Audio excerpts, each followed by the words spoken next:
Bien, buenas tardes.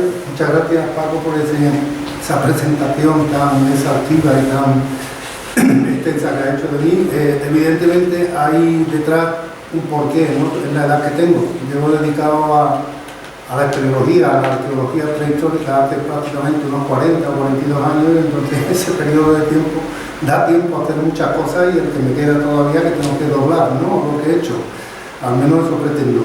Pues bien, agradecer al Ateneo la deferencia que ha tenido conmigo por haberme invitado a su ciclo de conferencia y a vosotros por la paciencia que vais a tener escuchándome, ¿no? Yo quisiera dedicar esta conferencia muy especialmente, sin ponernos tristes, mucho menos a mi madre que falleció hace escasamente un mes. Yo lo iba a decir, pero me parece no, pero lo digo yo por una razón, porque ella cuando estaba cuerda, hasta hace muy poquito tiempo, siempre fue una persona que me alentó mucho en mi trabajo, ¿no? A pesar de que también le preocupaba mucho mi trabajo por mis largas ausencias, ¿no? Y sobre todo por el trabajo destinado a las cuevas, ¿no? Al medio kárstico que es peligroso, es peligroso. Es un medio que hay que estar preparado, no físicamente, sino técnicamente más que físicamente, aunque también, si son las dos cosas, mejor. Entonces siempre se preocupó mucho y también quiero hacer un recordatorio especial y una dedicación especial para la profesora fallecida antes de ayer, Ana María Guzmán Sigler, esposa de Francisco Giles Pacheco, con quien he trabajado, arqueólogo, fue director del Museo del Puerto, con quien he trabajado durante más de 30 años en temas de la prehistoria gaditana, ¿no? y en arqueología prehistórica de la provincia de Cádiz. Ana María era, creo que lo he dicho, era directora, fue directora durante un largo periodo del Instituto Padre Luis Coloma, era una excelente profesora de latín, que fue en mis tiempos cuando yo estudiaba bachiller en el instituto quien me puso en contacto con Paco Giles cuando yo tenía 16, casi 17 años, recién cumplido, y a partir de ahí empezó mi andadura arqueológica hasta hoy, ¿no? Sin parar. Pues bien, después de oír en mi currículum lo que ha leído Paco, ¿no? Y lo que ha dicho de mí, dirán ustedes, ¿qué haces tú metiéndote en camisa de once varas, ¿no? En un periodo histórico que no me corresponde por especialidad, porque no lo domino, no lo controlo? La arqueología es muy amplia y con dedicarme a las ciencias de la evolución humana y al cuaternario tengo suficiente y todavía soy un alumno inexperto en ella, cuanto más meterme en la historia clásica, ¿no? Como es el tema de hoy, esta regia corresponde a ese periodo histórico, ¿no? De la época clásica, de la historia antigua, o de la protohistoria, ¿no? Terreno que yo para nada ni tengo experiencia casi de excavación, un poco por el todo terreno que fui durante mi periodo en el Museo Arqueológico Municipal, que se hacía de todo, pero no sin llegar a profundizar intensamente como para llegar a adquirir un conocimiento de especialización, ¿no? Pues bien, ¿qué hago yo aquí, no? Pues os voy a contar por qué estoy aquí. Desde el año 82, como ya ha dicho Paco, tuve la oportunidad de entrar, formar parte del equipo del Museo Arqueológico Municipal de Jerez, que el equipo entonces estaba formado por Rosalía González Rodríguez, su director, y yo. Éramos el equipo del Museo Arqueológico Municipal de Jerez en aquella fecha, ¿no? Este equipo pronto se agrandó con colaboradores, ¿no? Como mi amigo Luis Aguilera, de quien tengo ahora que hablar, porque es culpable de esto, lo voy a hacer hoy. Y bueno, y otro tipo de personas que entraron años después, Maribel Molina Carrión, que fue mi mujer, ya no lo somos, tenemos un hijo juntos, y Esperanza Matalmonte, Consuelo Vargas Machuca, en fin, empezaron a llegar una serie de estudiantes y licenciados ya en historia que querían hacer las prácticas del museo y el equipo se fue engrosando. Pues bien, a partir de entonces, cuando entramos Rosalía y yo en el museo entonces estaba en la Plaza del Cabildo, en la Plaza de la Asunción, allí donde había sido entonces la sede de Biblioteca, Archivo y Museo Municipal, que dirigió, como ustedes saben, el profesor Manuel Esteban. Pues bien, ¿qué ocurrió? Cuando entramos Rosalía y yo, aquello era un auténtico desastre, ¿no? Porque encontrábamos un museo totalmente desmantelado, todo guardado en cajas, y lo único que había musealizado, entre comillas, era el pórtico, ¿no? El famoso pórtico donde ahora se ponen los belenes de la época de Navidad y demás, pero que como ustedes saben, los que tengan cierta edad han conocido aquello, ¿no? Musealizado con los togados, con figuras, con lápidas, inscripciones, vasijas, hasta un púlpito de la iglesia de San Miguel, había allí en arenisca, ¿no? Puesto, había de todo, todo lo que sobraba, que no cabía dentro, se ponía afuera, no era más que un museo, era un depósito al aire libre. Y bueno, entonces, insisto, era un desastre, no teníamos prácticamente ningún material especializado en museología, no teníamos brochas, no teníamos bolsas, no teníamos etiquetas, no teníamos nada, absolutamente nada, tan solo un maremágnum de materiales guardados y por supuesto no teníamos bibliografía, no teníamos libros, no teníamos biblioteca. La biblioteca había sido asumida, la biblioteca de Esteve había sido asumida por la biblioteca municipal, entonces su director Ramón Clavijo. Pues rápidamente lo saqué yo, como requeríamos bibliografía para poder trabajar con los materiales arqueológicos y poderlos documentar y demás, pues entramos en relación con la biblioteca municipal, que nos fue devolviendo al Museo Municipal toda la información bibliográfica de Esteve, las revistas especializadas en arqueología y todos los libros de temática arqueológica, prácticamente todos, formaron parte ya de la biblioteca del museo. Bien, pues a partir de ahí, nuestra inquietud, juventud de entonces también, e ilusión nos hizo pensar en un proyecto de excavación, de trabajo, un proyecto de investigación, ¿no? Que fue ya los inicios, digamos, del proyecto Guadalete en el año 1983-84. Comenzamos Luis Aguilera y yo a inquietarnos por que no había ni una sola piedra en el Museo Arqueológico, a excepción de las que Esteve había aportado en las excavaciones de Asta. No había registros paleolíticos, no había registros paleolíticos de ninguna época, ni de achelense, ni musteriense, o sea, por aquí no había ocurrido nada de eso, parece que no había pasado a la prehistoria, con el término municipal de Jerez, cuando en el resto de la provincia de Cádiz sí que eran conocidos los trabajos de Breil, en la Laguna de la Janda, en las Calaveras de Cádiz, en fin, en muchos sitios, ¿no? En la zona del Estrecho también se conocían yacimientos descubiertos por Breil y curiosamente todo lo que es el término municipal de Jerez carecía de esta información. Pues bien, pues nos pusimos rápidamente Luis Aguilera y yo a trabajar en recuperar la bibliografía con respecto a este tipo de temas del cuaternario, de la prehistoria en Andalucía, para saber un poco qué teníamos nosotros y cómo teníamos que enfocar el futuro trabajo que íbamos a realizar en Guadalete. Ni que decir tiene que nada más empezar el proyecto, empezamos a dar con yacimientos con antigüedades muy altas, de 400, 500.000 años, 300.000 años, 200.000 años, así sucesivamente, dimos con todas las fases del Paleolítico, pero ese no es el tema, ese es el tema de otra conferencia. Lo que quiero decir que eso fue lo que motivó nuestro interés por la bibliografía. Empezamos con la bibliografía de Andalucía con respecto al cuaternario. Luego nos empezó a interesar la prehistoria reciente, el Neolítico. Yo a la vez inicié la bibliografía espeleológica de la provincia de Cádiz, que tampoco existía, ¿no? Había muchas cosas escritas, pero no había un trabajo que aglutinara toda esa compilación bibliográfica, ¿no? Y estaba todo muy disperso, con lo cual, pues bueno, para trabajar en algo te volvías loco y además eran publicaciones raras, ¿no? Que había que moverse a determinadas bibliotecas por ellas. Y así empezamos a trabajar sobre bibliografía, y bueno, y a partir de ahí, cuando en otra etapa ya de mi vida me voy al Archivo Histórico Municipal, pues dispongo de otra bibliografía que contiene el archivo y la Biblioteca Municipal, que como ustedes saben comparten sede. Pues bien, allí pues tengo la suerte, ¿no?, de oler, de manejar toda esta bibliografía ingente, ¿no?, que hay de los historiadores antiguos de Jerez de la Frontera, y empieza mi inquietud bibliográfica pues por recopilar la bibliografía histórica de Jerez.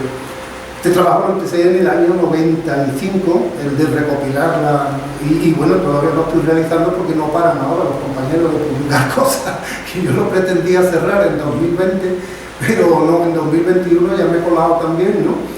Y bueno, pues empecé con esto, es un trabajo ingente, ¿no? Si lo conocen, llevo toda la vida, todos los días les dedico un buen rato, todo lo que puedo, y aún así falta muchísimo. Yo estoy seguro que el día que yo decida que he terminado, me saldrán, porque se verán los errores, los que faltan, no los que están, que no se conocían, pero eso suele ocurrir.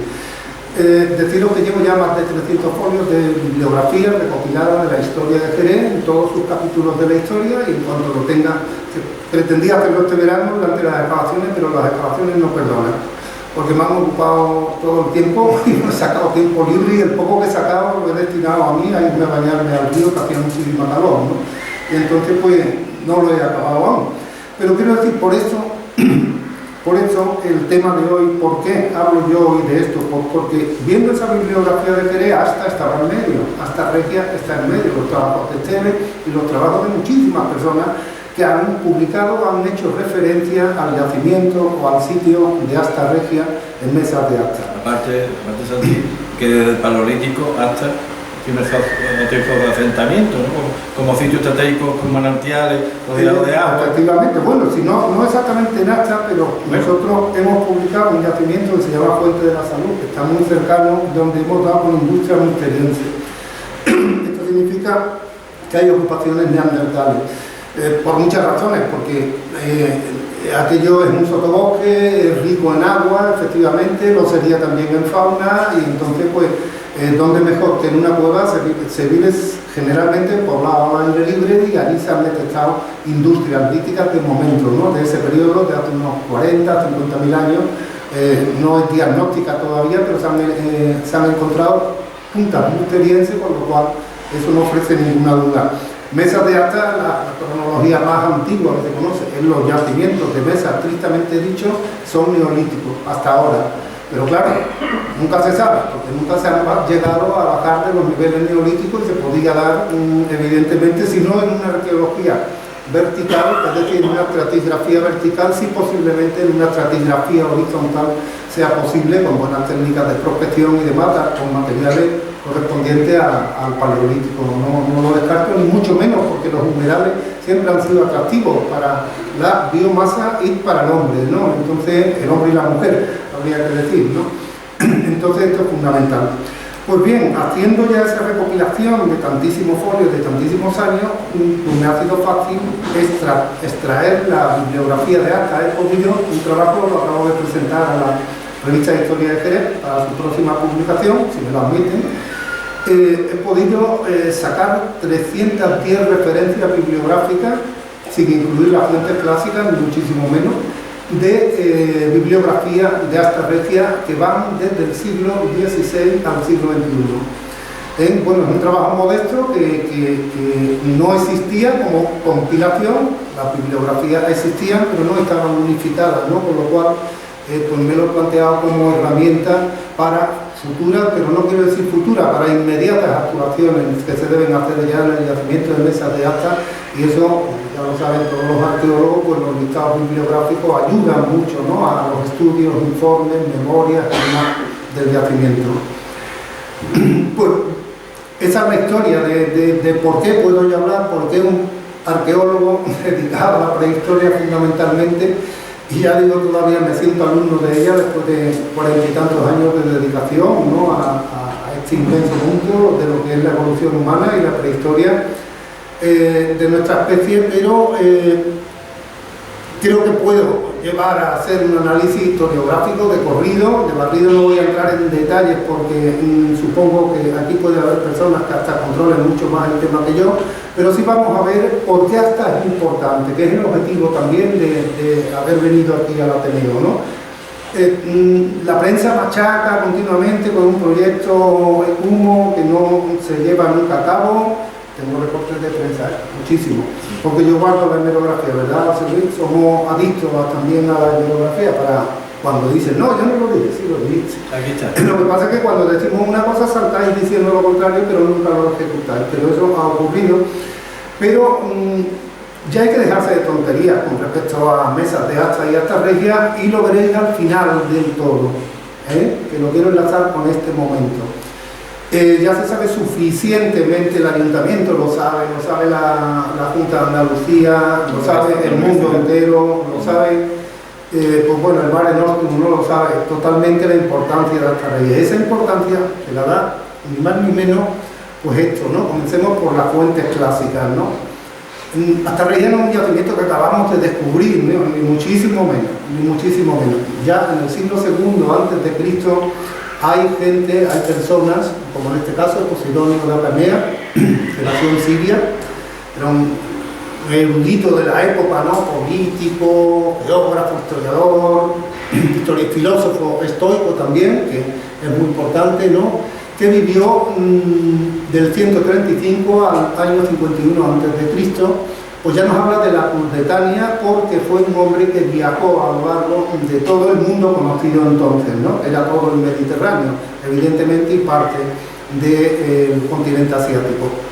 Pues bien, este hombre dejó constancia en sus escritos, hablamos de la constancia escrita, ¿eh? Estrabón también, súper conocido, ¿no? Este fue un geógrafo griego del siglo I a.C.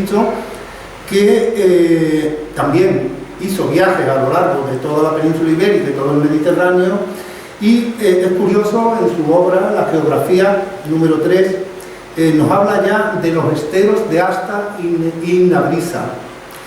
Y nos da un detalle extraordinario, ¿no? Habla de las personas allí, por qué vivían, por qué eligen los esteros para vivir, porque los esteros son altozanos sobre el mar que le dan visibilidad, le dan seguridad y le da el medio económico, ¿no? Le da el medio económico, además de un medio fácil de transporte, ¿no? De un estero a otro. Entonces esa comunicación entre los poblados, yo me lo imagino, ¿no? Viendo los brazos en que se dividen las marismas de Asta, las marismas de Raja Brava, que todavía se pueden ver cuando están cargadas de agua, ¿no? Y se imagina uno esas pequeñas embarcaciones yendo de un sitio a otro con productos, para hacer visitas. La gente no siempre vivía en guerra, ¿eh? También se vivía en paz y se hacían cosas cotidianas, aunque fuera momentos de la prehistoria o de la protohistoria. Pues bien, Estrabón nos habla aquí, ahí en su obra, en este mapa, que ya lo represente aquí, no sé si lo veis, ahí pone Asta, ¿eh? Ya deja constancia escrita y gráfica en su obra de la existencia de Asta Regia. Por eso insisto que no debemos convencer más a los políticos de lo que hay, que estudien historia un poco y verán lo importante que ha sido Asta y que sigue siendo, ¿no? Pomponio Mela también, este hombre era natural de aquí, de la zona de Cádiz, y en su obra, que también nos deja una serie de mapas, pues nos habla del carácter de colonia, ¿no? La cita como colonia, la colonia de Asta. Y también realiza una serie de mapas, que no sé si ustedes lo verán por ahí, donde la península ibérica es esto, un mapa un tanto extraño, porque esto es África, aquí pone la península ibérica, un tanto extraño, y aquí la península ibérica es esto.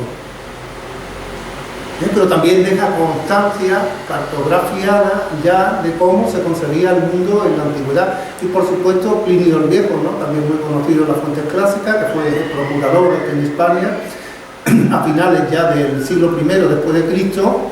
La cita también como colonia en una gran obra súper conocida que es la Historia Natural, ¿no? Seguimos cronológicamente con los grandes eruditos que han tenido a Asta Regia en cuenta en su trabajo, en sus investigaciones, y tenemos a Claudio Ptolomeo, también un geógrafo, que nos habla de la localización de Asta en el sitio donde actualmente se encuentra. Y aquí podéis ver uno de los mapas de Ptolomeo, donde ya deja con bastante acierto la red fluvial de la península ibérica, ¿no? Es un hombre que debió conocer y debió moverse muchísimo, y por supuesto, bueno, súper conocido, ¿no? Quizá no su nombre, se le conoce más por Columela, que se llamaba Lucio Junio Moderato Columela, que vive aquí también en el siglo el gaditano, y vive en el siglo I antes de Cristo, y bueno, sus tratados de agricultura y sobre trabajos de campo son ejemplares, ¿no? De cómo define todo el áger jerezano, ¿no? Y la serie de puntualizaciones que sobre los yacimientos de Mesas de Asta hace en su obra. No hay que olvidar tampoco las fuentes epigráficas, ¿no? Estábamos hablando de las fuentes gráficas, las que han quedado plasmadas en obras escritas. Están también las fuentes epigráficas, que son muy importantes, ¿no? Que bueno, fijaros que en el bronce de la Escuta, por ejemplo, súper reconocido, se conserva en el Museo del Louvre, fue descubierto en Alcalá de los Azules en el año 1867, y se trata de un decreto pretoriano en latín arcaico, ¿no? Fechado en el 189 a.C., es decir, siglo II a.C., donde ahí tenemos una traducción del latín arcaico se habla de los siervos astenses, ¿no? Por lo cual está dando verdadera constancia de la existencia de Asta. Y en los vasos de Vicarello, también conocido como vasos apolinares, son 4 piezas magníficas de plata, nos da una relación epigráfica, totalmente grabada, epigráfica de ciudades, colonias, etcétera, a lo largo del itinerario de Roma, ¿no? Es decir, no se deja ninguna, ¿no? Esto fue descubierto en Vicarello precisamente en unas obras de unas termas que se desmontaron y tal, y aparecieron estos magníficos vasos que se fecharon en el siglo I después de Cristo, pero he leído muy recientemente, y así lo tenía yo puesto hace unos meses, cuando empecé a hacer PowerPoint allí en Jaén, cuando estuve trabajando, empecé a poner, puse datos, siglo I, pero acá hay en mis manos recientemente un artículo muy novedoso del año 2000, de este año 2021, donde se han hecho unos estudios de los caracteres epigráficos y los sitúan en el siglo IV antes de Cristo, con lo cual, y es una cronología por lo visto muy aceptada por los grandes especialistas de este tipo de temáticas. Y si es en plata, la referencia de ser en plata. Por eso, bueno, lo que sí es cierto que yo no me había fijado en los detalles y es verdad, la escritura no es tan arcaica como ahora que lo he podido ver en internet. Y aquí tenemos la ruta, ¿no? O sea, toda la ruta que marcaba ese itinerario desde Gades hasta Roma. Pues fijaros la cantidad de ciudades, ¿no?, que recogen esos vasos, y está citada la ciudad de Asta. Yo no paro de decir que a quién vamos a convencer de la importancia de Asta. No, ya no podemos seguir. Bueno, ya en los siglos IV y V después de Cristo vuelven a haber nuevas citas. Rufosto el siglo IV después de Cristo nos habla también de los esteros, de la situación de Asta, nos da medidas y coordenadas y una serie de datos que parece que todos van a coincidir en lo que es la actual Asta, y Marciano de Heraclea pues también nos habla de esa situación, ¿no? No será ya, ahí se ve en la bibliografía, se ve perfectamente, porque la bibliografía decanta, chivata muchas cosas, ¿no? Se ve cómo desde el siglo V, siglo VI ya al siglo pues prácticamente 16 o al siglo XV hasta desaparece, como desaparecen muchísimas otras ciudades en España, por una razón, porque la historia de España cambia muchísimo en los siglos V, VI, y todo el trasiego del Imperio Visigodo, que es convulsivo, no hay una situación en calma, como la posterior venida del mundo musulmán pues también acaba con todos los historiadores y por supuesto también el mundo de Castilla, ¿no? Todo el proceso de reconquista y demás hace que no se tenga, parece ser, que no haya historiadores, ¿no?, que tengan tiempo de escribir cosas. Entonces no es hasta el siglo XVI, prácticamente con el Renacimiento, cuando vuelve a resurgir otra vez el término Asta Regia en las publicaciones, ¿no? En este caso, el padre Martín de la Roa, en la epístola de los santos de Asta, en 1617, por otro tipo de razones, porque aquí ya por la Iglesia hemos topado, entonces pretenden, ¿no?, conseguir el apoyo de la antigüedad histórica de Jerez para obtener ni más ni menos que la silla episcopal de los obispados asilonenses. Casi el único interés, ¿no?, que se tiene, y entonces este hombre no es partidario, este fraile no es partidario de la ubicación de Asta donde está actualmente y donde le corresponde, sino que la trae a Jerez para hacer Jerez más importante y poder conseguir de esa manera la silla episcopal, ¿no? Hay unos años de mucha lucha por ese suceso. Rodrigo Caro, también un historiador del siglo, entre los siglos XVI y XVII, es abogado y sacerdote. Todos los historiadores a partir de ahora, casi todos, van a ser sacerdotes, salvo excepciones, que los vamos a ver, ¿no? Y además era epigrafista y anticuario, con lo cual controlaba muy bien los documentos antiguos y sobre todo las obras de epigrafía, ¿no?, como las inscripciones, lápidas funerarias y demás. Una de sus obras muy destacadas es la canción a las ruinas de Itálica, ¿no? Y también nos habla, en este capítulo nos habla de la situación de Asta. Entramos en las fuentes históricas locales, ¿no? El padre Esteban Rayón no puede faltar en la bibliografía, que sé que me saltó alguno, no lo puedo poner todos en un listado larguísimo, no acabaríamos nunca. El padre Rayón tiene una característica que, bueno, es muy a tener en cuenta, ¿no? Porque identifica en su obra la historia de Jerez de la Frontera, identifica hasta en el lugar que hoy ocupa y además nos habla ya, empieza a dar datos arqueológicos incipientes, como la existencia de murallas, anfiteatros, bóvedas y grutas. Es decir, va hablando de una realidad geoarqueológica de mesas de Astra.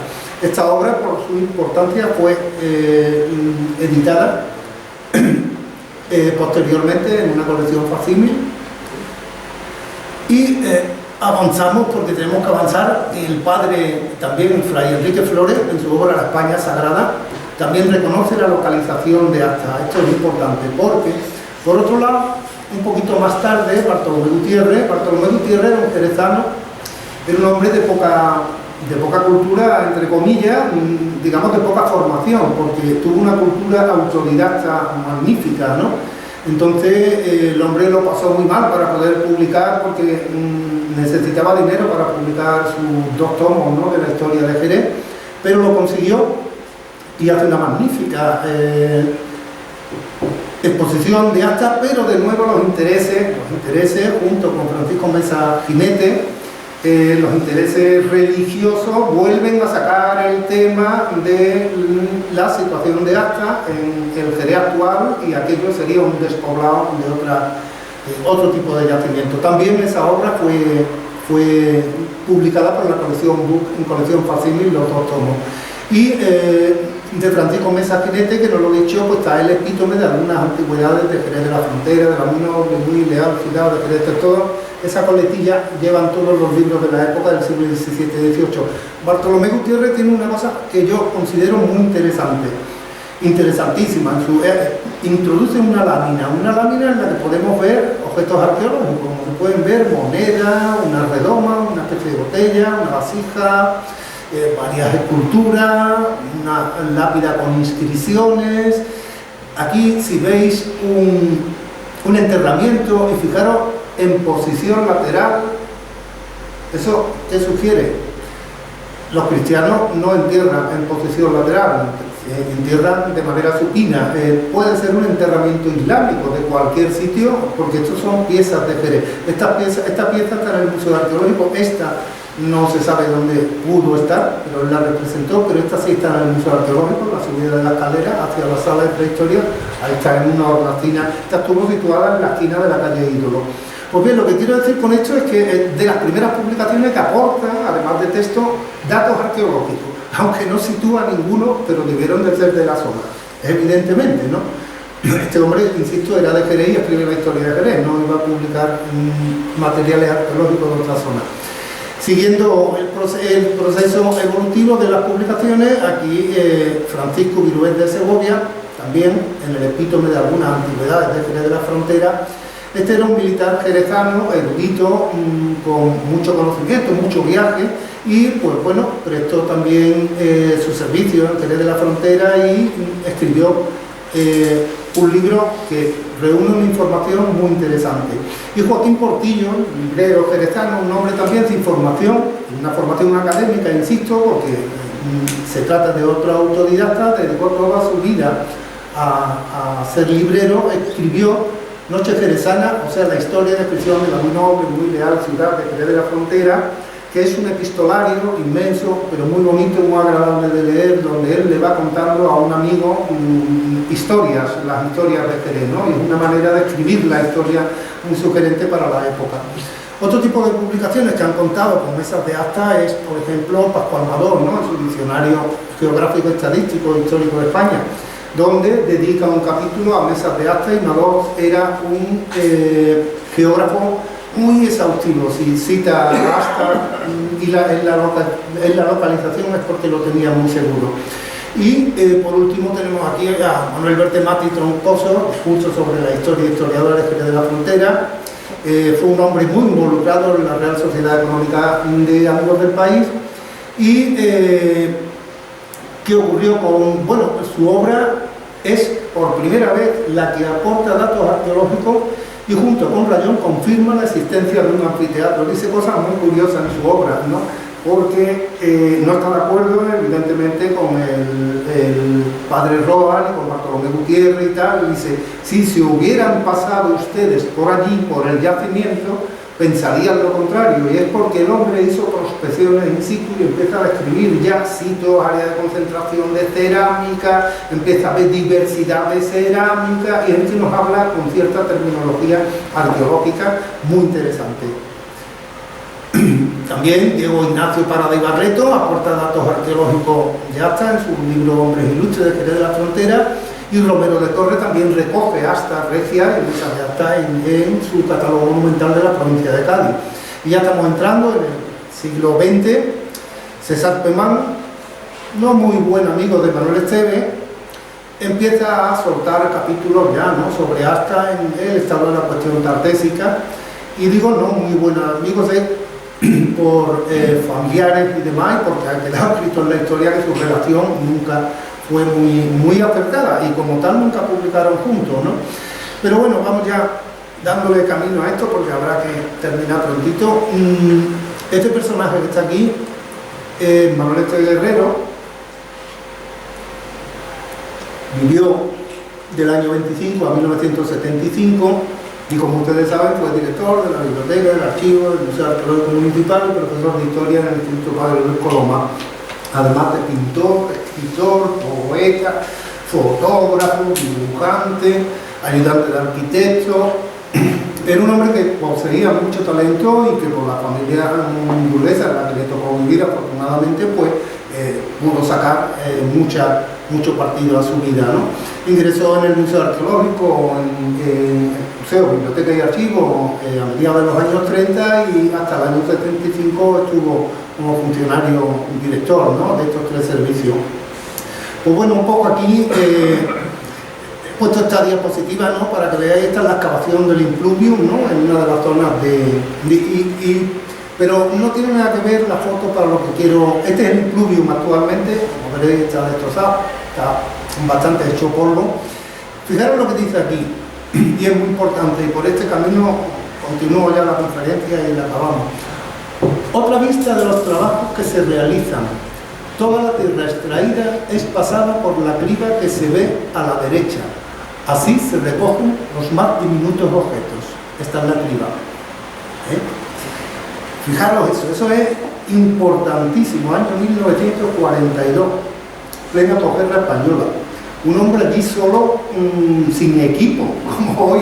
Yo acabo hoy con 30, 40 personas, ¿no? Cada uno sabe de una cosa, un biólogo, hay un geólogo, otro estudia difracción de rayos X para las piedras, el otro es tecnólogo. En fin, hoy día nos podemos sentar en un equipo de trabajo y solucionar un montón de problemas científicos en un clic-clac, pero este hombre allí solito se dedica a excavar un yacimiento tan importante como demostró ser hasta Regia, ¿no? Y fijaros lo que pone: se recogen los más diminutos objetos, fundamentales en la arqueología moderna, hoy día con los sistemas de tamice, no se nos escapa ni la punta de un alfiler, y él lo demuestra en los pequeños objetos que se conservan en el Museo Arqueológico procedentes de las excavaciones. Pequeños botones, alfileres, fragmentitos de fíbula. Eso no se hubiera cogido si no hubiera habido un proceso de excavación minucioso y una observación con conocimiento de lo que se tiene que recoger, porque estas personas eran obreros del campo. Entonces él dedicó, yo creo que su vida entera y esfuerzo al estudio de este yacimiento. Es un arqueólogo digno de admiración.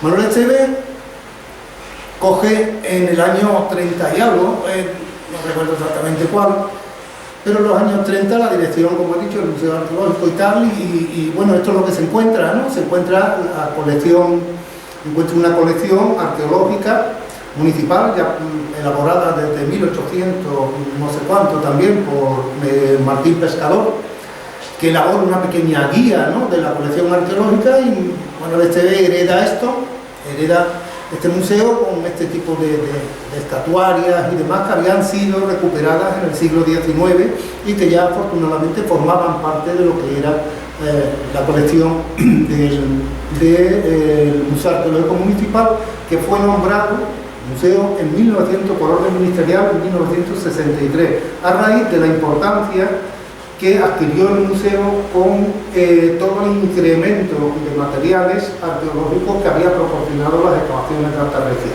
Además de otras donaciones, evidentemente, el casco griego era importante también, único todavía en la península ibérica, del siglo VII a.C., una serie de materiales que daban prestigio al Museo de Jerez y se constituye en el año 63. Pues bien, eso lo hizo Manuel Esteve. Manuel Esteve hace la primera guía del Museo Arqueológico en el año 1968, una guía muy digna para el momento, plagada de fotografías, de detalle, con sus pies de lámina, una cosa maravillosa. Y este personaje es el culpable de que Manuel Esteve se meta en los líos de mesas de acta.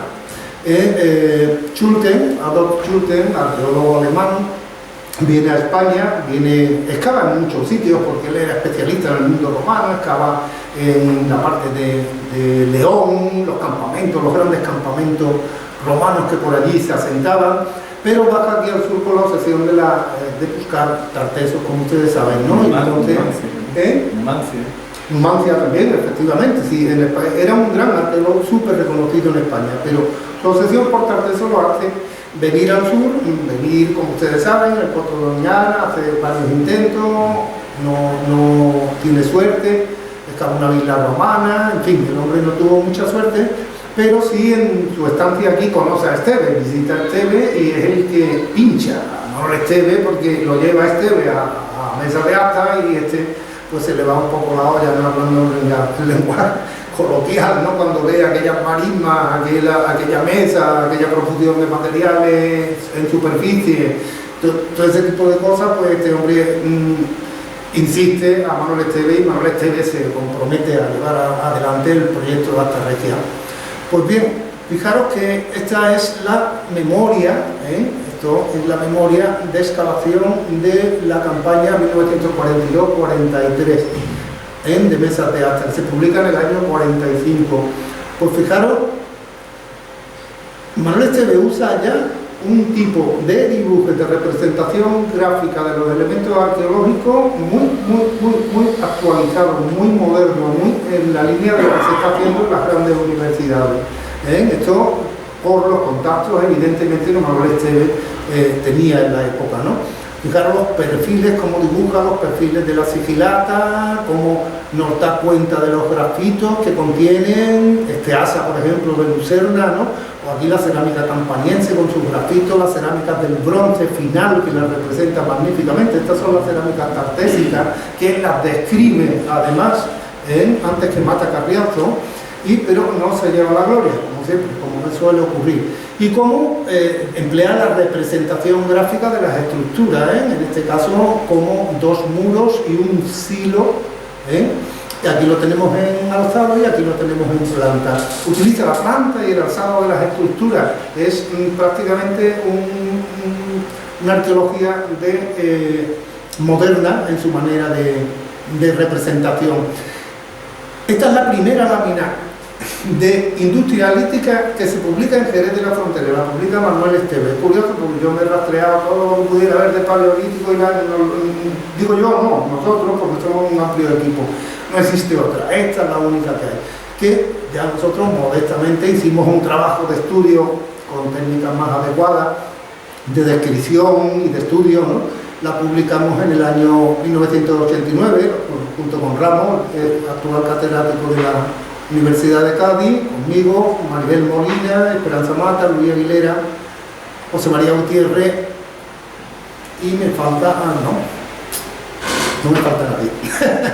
Pues bien, esta publicación que la hicimos en Colección Book, pudimos reestudiar la industria de Esteve que se conserva en el Museo Arqueológico y también curiosamente esta lámina donde hay representación de huesos trabajados, punzones de época neolítica o calcolítica, pues también la representan. Son las primeras láminas de dibujos arqueológicos que tenemos conocimiento en Jerez de la Frontera. Y luego fijaros qué minuciosidad, ¿no?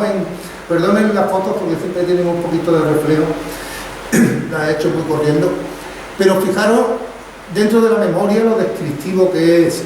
Fotografía encuadra perfectamente lo que quiere comunicar, que se relaciona con el texto. Estos son estructuras, aquí una cazuela, cómo distribuye el material arqueológico y lo pone de esta manera. Hoy ya no se hace así, pero es perfectamente correcto, ¿no?, hacerlo de esta forma. Y insisto en la fotografía. Bueno, esto es ya genial, aquí hay que quitarse el sombrero. Usa la fotografía aérea ya en ese tiempo, Esto ya son técnicas porque es que hace muy poco tiempo de la Segunda Guerra Mundial, que es cuando se pone en marcha la fotografía aérea en todo el mundo. Pues fijaros cómo ya Esteve tiene el uso de la fotografía aérea en la representación de sus publicaciones, y una planimetría excepcional donde va dejándonos aquí una leyenda y nos va diciendo: estos son muros árabes, estos son muros romanos, estos son muros de tapial y tal. La angulación. Y bueno, su padre era arquitecto, evidentemente creo que recibió ayuda de su padre, no hay duda, aunque él era un gran dibujante también.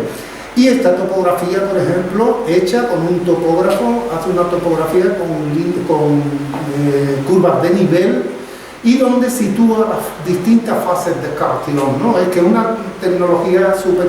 Yo cuando hago un trabajo de arqueología lo empiezo por aquí, vamos, por el mapa, situación, o de qué. Hombre, que hoy le metemos más colorines, que le damos más tal, pero es que básicamente para un arqueólogo esto es una información magnífica. Y esta es la segunda monografía. La campaña. O sea, la segunda monografía, porque aquí hay varias campañas. Está la del 49-50 y está la del 55-56, que fue publicada en el año 62. Fijaros, sigue en la misma línea. Aquí se ve perfectamente, ¿no?, la fotografía súper nítida de lo que es un emparrillado de un horno romano, que lo tenemos allá arriba. Este es el praefurnium del horno. Fotografías son de libro, vamos. Representación de industria lítica, poco más de lo mismo, ¿no? En la ordenación también, cronológicamente, el material siempre va desde el más antiguo al más moderno. Aquí tenemos los cacharros que corresponden al mundo musulmán, y como siempre nos deja constancia, ¿no?, del mapa topográfico con las zonas excavadas. Aquí ya están puestas la campaña del 43, la campaña del 44, la campaña de tal, todo lo va describiendo, ¿no?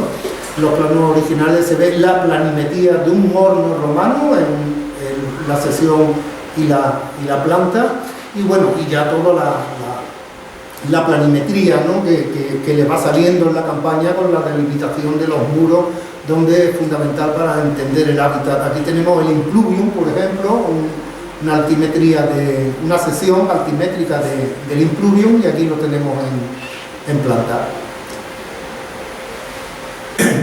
Pues bien, a Manuel Esteve también le debemos reconocer la venida a Jerez del quinto Simposio Internacional de Prehistoria, que se celebró aquí en Jerez de la Frontera, en la Academia de San Dionisio, en 1968. Aquí en el artículo de prensa de Diario La Voz del Sur sería, ¿no? 28 el ayer, ¿no? O el ayer, ¿no? 68, el ayer, ¿no? Creo que el ayer.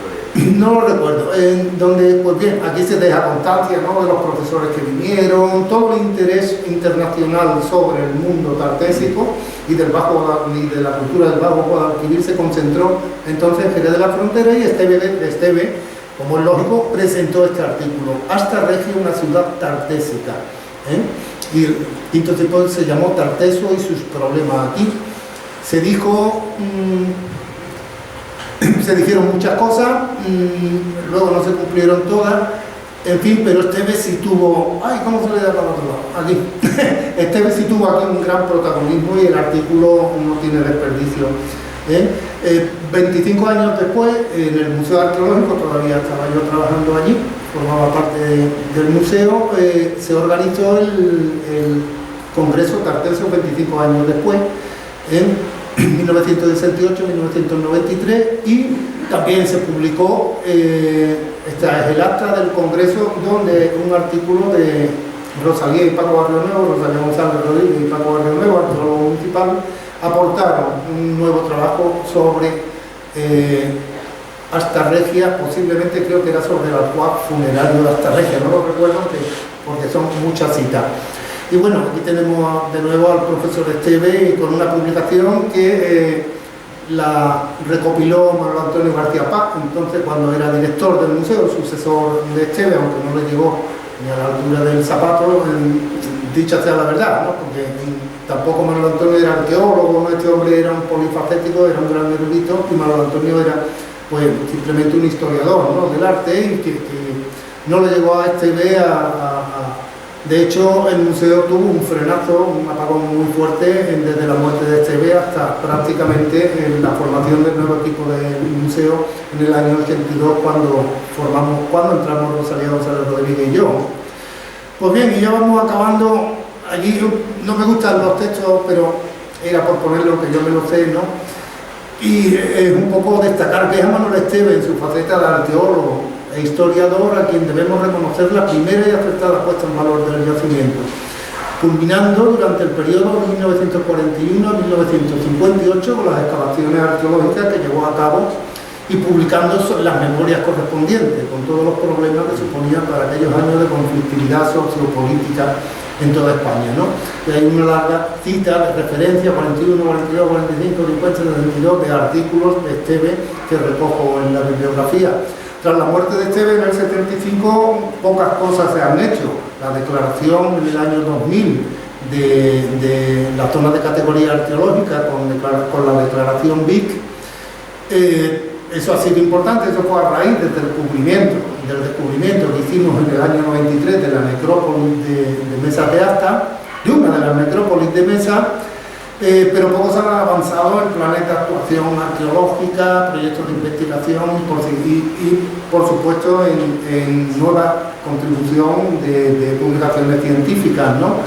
Sí que se ha incrementado mucho la producción a partir de los años 80 por parte de muchos investigadores e investigadoras, pero incidiendo sobre los materiales ya recogidos y depositados en el museo. Es decir, se han estudiado las cerámicas romanas, se han estudiado la estatuaria, se han estudiado prácticamente todos los materiales turdetanos, los materiales de distintas épocas, se han estudiado las monedas también, las lápidas funerarias, todo se ha ido, pero todo corresponde al fondo antiguo, es decir, no hay nuevas aportaciones del registro arqueológico de Mesas de Asta por una razón, porque no hay excavaciones arqueológicas. Entonces, últimamente, sí que es cierto que salieron, después de todo lo que hemos visto a raíz de la historia bibliográfica de Asta, el Congreso de Tarteso. Este libro fue muy importante también. Jerez requería de una obra como esta, Historia de Jerez de la Frontera, que fue coordinada por Diego Caro, que recogiera, fuera un libro básico de difusión para la ciudadanía, que recogiera científicamente los datos de nuestra historia. Y aquí hay un apartado muy importante dedicado a las Mesas de Asta, elaborado por Laureano Aguilar Moya, por Francisco Barrio y Rosalía González Rodríguez. Un libro muy importante también es este de epigrafía, publicado muy recientemente por Eugenio Vega y otros profesores que no recuerdo el nombre ahora mismo, donde se han centrado muchísimo en toda la epigrafía, ¿no?, de Asta, y hasta la guía del museo también ha salido, se le dedica especial interés y también tiene un buen apéndice bibliográfico. Y este muy recientemente también se ha publicado este corpus, ¿no?, de estatuaria de la provincia de Cádiz. Además de eso, como actuaciones arqueológicas, en el año 95 el Museo Arqueológico tuvo varias intervenciones llamadas excavaciones de urgencia, en las que quedaron reflejadas las publicaciones en el año 95 y 99, pero en los anuarios de andaluz de arqueología. Es decir, que han sido más que digamos, publicaciones de cierta importancia, han sido informes, ¿no? Con lo cual se ha avanzado muy poco, insisto, por la sencilla razón de que no se ha excavado. Y para que vean ustedes, no la leeréis, pero os la traduzco en 0,2. Esto es una carta enviada por el comisario general de excavaciones arqueológicas de España, Julio Martínez Santaolalla, al señor al excelentísimo don Andrés Perea, alcalde, presidente del excelentísimo Ayuntamiento de Jerez de la Frontera. El comisario se queja en el año 44, no tiene desperdicio, no sé si la podéis leer, el lenguaje tan súper de la época, ¿no? Y tan de tratamiento, ¿no? que le da el comisario al alcalde de Jerez de la Frontera. Pero lo que le viene a decir es una cosa, que la comisaría ha apostado mucho en concesión de permisos, porque entonces los concedían ellos, y en aporte económico. Dice que muy importante para los tiempos que corren, no se sabe cuánto, no lo pone, no lo refleja la carta, y entonces dice exactamente que el ayuntamiento que va a poner, o sea, seguimos con el mismo problema, estamos hablando del año 44. Para que ustedes vean, las cosas vienen de muy atrás y no hemos avanzado nada, todavía seguimos diciéndole al ayuntamiento qué va a poner, qué va a hacer, y seguimos con la misma pregunta, ¿no? Y aquí Martínez Santavalla le insiste en que la importancia que tiene el yacimiento de mesas de actas requiere de un aporte económico, compromiso adquirido del ayuntamiento con la la Dirección General de Bienes Culturales, que no existía, con la Comisaría General de Excavaciones Arqueológicas. Es decir que, y aquí os he puesto muchas gracias bajo, no sé, a buen entendedor, pocas palabras bastan, una de las tantas cárcavas como hay allí que van, cárcavas erosivas, que van destruyendo, que van proliferando, que haya expolio y nada más. Y esto para José Luis Jiménez, que yo sabía que iba a venir, pero yo creo que tú lo conoces, pero no sé si vosotros, una curiosidad, porque también nuestras mesas de actas tienen una etiqueta de vino de Jerez, y la verdad que nada más ha sido un placer hablar con vosotros, así en pequeño comité, parece que se está como un poco más familiarmente, pero espero que entre todos hayamos aprendido un poquito, porque yo explicándolo también lo aprendo. Muchísimas gracias.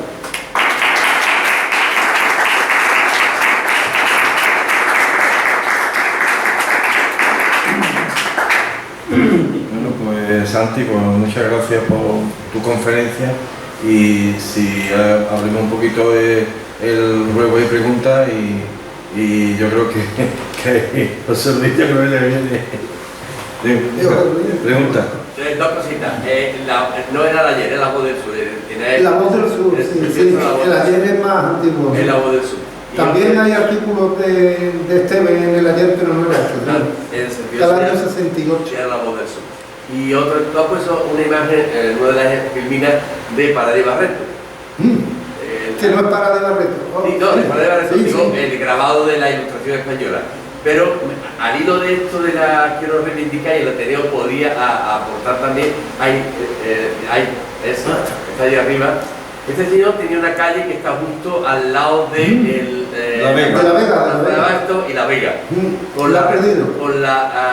Está denunciado por escrito el Ayuntamiento, el diputado caso, como siempre, el urbanismo, donde está, había un rótulo de los clásicos, ponía Paradis Barreto. Con la restauración o el arreglo del edificio de La Vega, la quitaron, desapareció. Yo le escribí al arquitecto de la obra, no me contestó porque le dije que tendría que reponer el rótulo. Denuncié el tema por escrito, y el señor Paradis Barreto ahora mismo no tiene una calle en Jerez, entonces sería bueno que le tenía apoyar a ti esa reivindicación, ya que lo tenemos. Eso te adelanto que el programa Puerta Real, en su día, Benito Pizarro, no sé si lo conocéis, estaba relacionado con La Vega, y total que se hizo una gestión de que se iba a reponer, se iba a hacer por un herrero de aquí de Jerez el formato en forja de lo que había. Eso, como ha pasado la pandemia, pues se ha perdido digamos la idea, me parece. Que se ha cambiado de dueño de La Vega, ya no es por eso que se tomó en serio la cosa. Lo que pasa es que ha venido la pandemia y ya no te puedo decir. Y ha habido un cambio de dueño, de propietario, exactamente. Ya no es la señora. La pandemia ha tenido culpa de muchas cosas. Sí. Pero que ya que bueno, lo digo entre comillas, y ahora es muy recurrible la pandemia.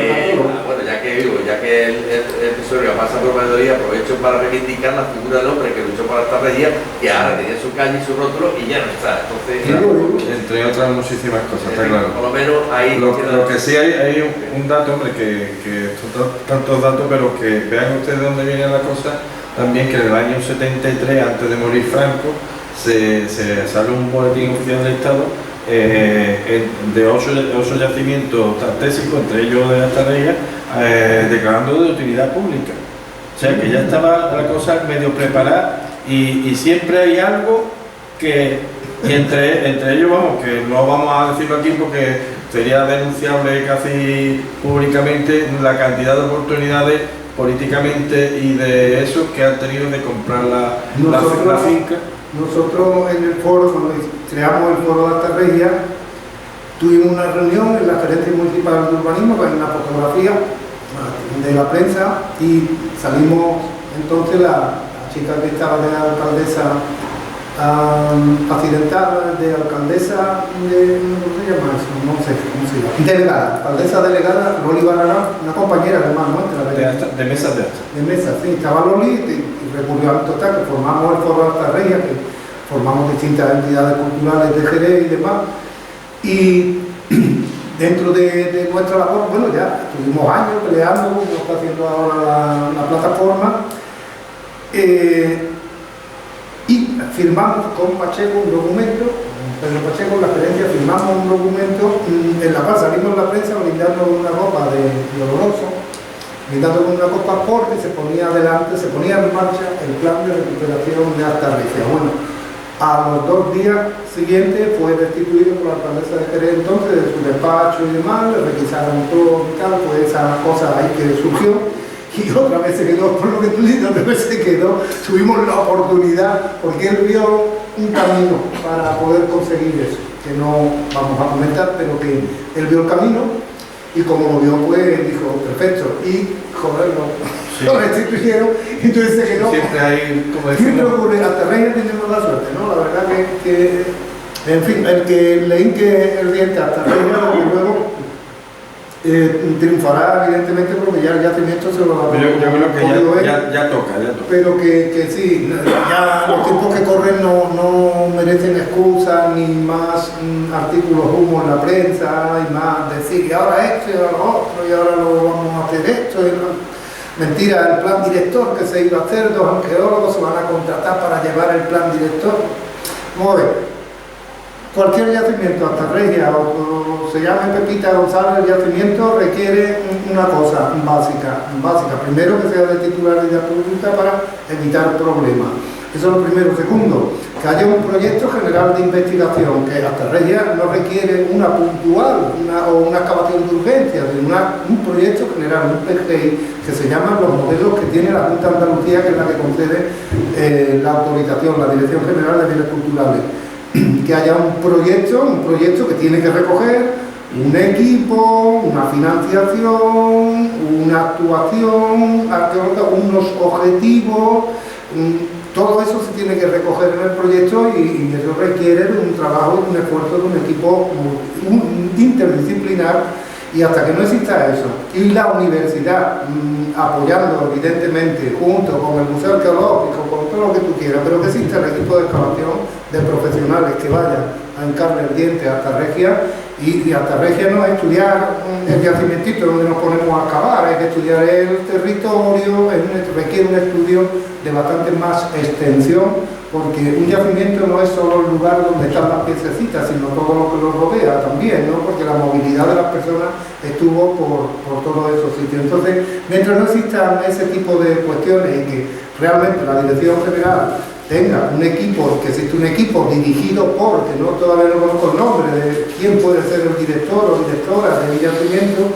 todo lo demás es humo, porque todo lo que diga el ayuntamiento, vamos a hacer un plan, vamos a aceptar, el ayuntamiento no puede tocar porque no tiene autoridad para... No tiene competencia, no tiene la autorización de cualquier actividad arqueológica en Andalucía o en cualquier parte de España, tienen las competencias de la autonomía. Por lo cual, a mí que me dejen de artículos de prensa y demás, que iba a poner aquí unos cuantos por machacar, pero bueno, no, porque ya estoy hablando de eso, entonces las cosas tienen un solo camino y en la arqueología eso es así. No hay, tanto hagas una excavación de 3 días como de 10 años, tienes que tener un proceso de proyecto, aprobación, de parte. No sé si piensas tú lo mismo, yo creo que lo primero que es lo que estamos intentando tratar es que eso pase a público, o sea, Sí, el yacimiento, bueno, o sea, eso entonces es fundamental. ahí estamos, creo que vamos por buen camino Eso es fundamental. y de ahí pues lo que tú dices es fundamental también. Eso es fundamental para hacer labores no de excavación, sino de vallado, de tal, porque tú tienes que hacer muchísimas cosas antes que excavar. Ahí no se puede, ya no No, está claro, está claro. digo las palas. No, esa arqueología ya no se hace así. Y hombre, requiere por eso un proyecto consensuado, un proyecto que tenga unos objetivos concretos, y un PGI son 3 años, son 3 años de excavación y 3 años de investigación. Porque no se puede excavar y no investigar, no dar resultados. Entonces el PGI va así. Y ese sería el primero, y el segundo y el tercero, pues comunitario. La gran ventaja yo creo que 100 años que tiene hasta son las 7 o 8 civilizaciones que hay ahí, o sea, que la cantidad de personas de distintos... Por eso hasta tiene una estratigrafía vertical del neolítico a época musulmana. Pues imaginaros todo lo que hay por medio, ¿no? Pues un arqueólogo no es un todoterreno, que sabe de todo. La gente que se dedica a la historia, los que se dedican, bueno, los geólogos que hagan estudios de hasta dónde, bueno, que se están haciendo. Eso es un estudio afortunadamente que lo ha hecho Osvaldo Arteaga con su equipo de la Universidad de Sevilla y el equipo del Max-Plan de Alemania. Han hecho sondeos en las marinas para determinar dónde estaba la cota 10, hasta dónde pueden llegar los barcos. Por eso un yacimiento no son cacharros. Los cacharros, esa es la visión que tenemos tanto burda, ¿no?, de lo que es la arqueología. La arqueología proporciona cacharros, pero para hacer historia. Y ese es el sentido que tienen los cacharros. No tienen otro, y llenar los museos como escaparate, ¿no? Nada más, pero fundamentalmente están hechos pues, para hacer historia y para ser estudiados y saber técnicas de fabricación, su modo de uso, todo ese tipo de cosas que nos dan información. La sinergia de todo tipo que pueda traer un tipo de yacimiento, ¿no? La sinergia de todo tipo, hombre, claro, de este yacimiento, de economía, y sobre todo aplicar muchas técnicas. ¿Tú también hiciste un estudio sobre eso?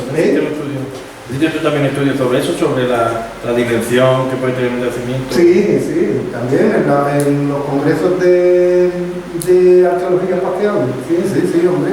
Y yo me he dedicado a todo este tipo de cosas un poquito, por eso puedo hablar con conocimiento de causa, aunque no excavaré nunca hasta Regia, quiero decir, porque yo ahora me tengo que dedicar a mis cuevas. El que se meta en Alta Regia tiene toda una vida, hombre, por delante, si el equipo prolifera y las financiaciones son buenas y tienen toda una vida, y insistir mucho en los trabajos de arqueometría, ¿no? Y dejarnos en cacharrología, de decir todo lo que se encuentre es bonito, maravilloso, llenaremos el museo de trastos, pero lo importante es obtener datos arqueométricos, ¿no?, que son los que realmente son las analíticas, el estudio de carbones, el estudio de polen, los que van a reconstruir el medio ambiente. Esa es la arqueología que se merece y requiere Alta Regia, y la que hoy día bueno, se está practicando en España. Es que en nuestras conversaciones con los grifantes, claro, es que yo creo que tanto la ciudad amurallada como la necrópolis, tanto monta tanto, porque siempre los funerarios dan una información fantástica, ¿no? Hombre, la ciudad, pues, indudablemente, con sus calles y sus cosas, ¿no? Y tú te estratigrafías, ¿no? Pero que tanto monta tanto. Sí, hombre, todo es importante, y no solo Asta, sino los poblados que están alrededor también, que forman parte del hinterland de Asta, ¿no? Nunca mejor dicho la palabra hinterland, que la traen los alemanes, aplicando la arqueología del territorio, ¿no? Aquí. Se pueden hacer muchas cosas, lo que hace falta es tener interés, planteárselo como proyecto y como idea fundamental dentro del Departamento de Cultura, y sobre todo, pues, bueno, tener conciencia de lo que es cierto lo que dice José Luis. Si no vienen a escuchar cosas de estas nunca sabrán, pero bueno, mejor por la ignorancia nos vamos callando ya. Que muy agradecido, muchísimas buenas tardes y gracias por vuestra atención.